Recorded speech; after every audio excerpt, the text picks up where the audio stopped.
ఒకటి చంద్రబాబు నాయుడు గారు అభివృద్ధి దిశలో పరుగులు తీసే టీము, ఇంకో టీం ఇక్కడ ఉంది వైఎస్ఆర్సీపీ టీము. గత ప్రభుత్వం విధ్వంసానికి నాశనం, రోడ్లు వేయలేదు, పరిశ్రమలు తేలేదు, సర్వనాశనం, అప్పులు తెచ్చేశారు.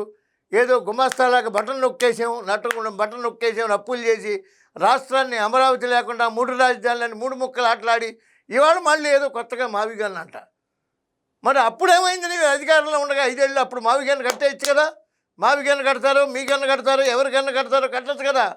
అది లేదు, మళ్ళీ ఇప్పుడు వచ్చింది ఒక స్థిరత్వం లేని మాటలు, బూతులు.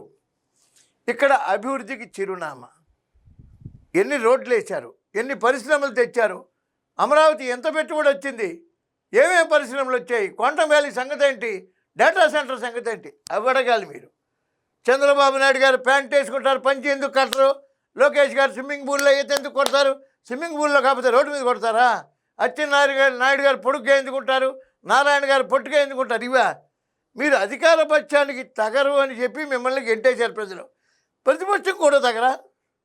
అంటే అధికార పక్షానికి 0 మార్కులు, ప్రతిపక్షానికి 0 మార్కులా? ఇదేంటండి బాబు?